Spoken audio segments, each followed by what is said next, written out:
Assalamualaikum warahmatullahi wabarakatuh. Perkenalkan, nama saya Ahmad Sidik Rizal Nur Hakiki, NIM 2011 01010021, kelas PAI A1 dari Universitas Kiai Haji Ahmad Sidik atau disingkat dengan UINHAS Jember.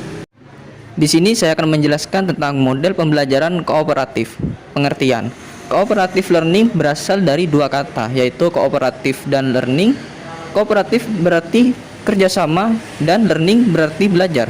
Jadi, kooperatif learning merupakan belajar melalui kegiatan bersama. Kooperatif learning merupakan suatu model pembelajaran dengan learning community, yaitu dengan membentuk masyarakat belajar atau kelompok-kelompok belajar. Selama proses kerjasama berlangsung, tentunya ada diskusi, saling tukar ide, yang pandai mengajari yang lemah, dari individu atau kelompok yang belum tahu menjadi tahu. Selanjutnya, menurut Sanjaya, karakteristik dalam pembelajaran kooperatif yaitu: yang A, pembelajaran secara tim. Pembelajaran kooperatif adalah pembelajaran secara tim. Tim merupakan tempat atau mencapai tujuan. Oleh karena itu, harus mampu membuat setiap siswa belajar. Semua anggota tim, dalam kurung anggota kelompok, harus saling membantu untuk mencapai tujuan pembelajaran. Untuk itu, kriteria keberhasilan pembelajaran ditentukan oleh keberhasilan tim. Setiap anggota kelompok bersifat heterogen. Artinya, kelompok terdiri atas anggota yang memiliki kemampuan akademik, jenis kelamin, dan latar belakang sosial yang berbeda.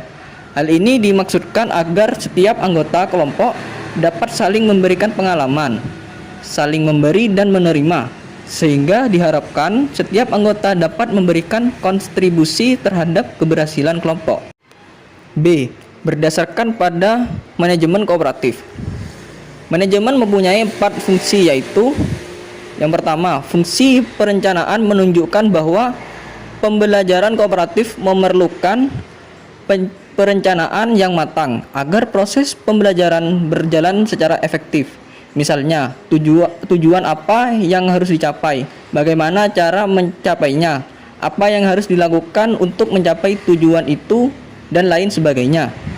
Yang kedua, fungsi pelaksanaan menunjukkan bahwa pembelajaran kooperatif harus dilaksanakan sesuai dengan perencanaan melalui langkah-langkah pembelajaran yang sudah ditentukan, termasuk ketentuan-ketentuan yang sudah disepakati. 3. Fungsi organisasi menunjukkan bahwa pembelajaran kooperatif adalah pembelajaran bersama antar setiap anggota kelompok. Oleh sebab itu, perlu diatur tugas dan tanggung jawab setiap anggota kelompok. Yang keempat, fungsi kontrol menunjukkan bahwa dalam pembelajaran kooperatif perlu ditentukan kriteria keberhasilan baik melalui tes maupun non-tes. C. Kemampuan untuk bekerja sama. Keberhasilan pembelajaran kooperatif ditentukan oleh keberhasilan secara kelompok. Oleh sebab itu, prinsip bekerja sama perlu ditekankan dalam proses pembelajaran kooperatif. Setiap anggota kelompok bukan saja harus diatur tugas dan tanggung jawab masing-masing, akan tetapi juga ditanamkan perlunya saling membantu. Misalnya, yang pintar perlu membantu yang kurang pintar. D. Keterampilan bekerja sama. Kemauan untuk bekerja sama itu kemudian dipraktikkan melalui aktivitas dan kegiatan yang tergambarkan dalam keterampilan bekerja sama. Dengan demikian, siswa perlu didorong untuk mau dan sanggup berinteraksi dan berkomunikasi dengan anggota lain. Siswa perlu dibantu mengatasi berbagai hambatan dalam berinteraksi dan berkomunikasi, sehingga setiap siswa dapat menyampaikan ide, mengemukakan pendapat, dan memberikan kontribusi kepada keberhasilan kelompok. Langkah-langkah model pembelajaran kooperatif. Fase pertama, menyampaikan tujuan dan motivasi peserta didik. Tingkah laku guru. Guru menyampaikan semua tujuan pembelajaran yang ingin dicapai pada pembelajaran tersebut dan memotivasi peserta didik belajar. Fase kedua, menyajikan informasi. Tingkah laku guru. Guru menyajikan informasi kepada peserta didik dengan jalan demonstrasi atau lewat bahan bacaan.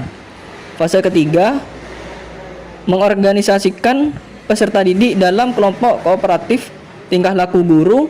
Guru menjelaskan kepada peserta didik bagaimana cara membentuk kelompok belajar dan membantu setiap kelompok agar melakukan transisi secara efisien.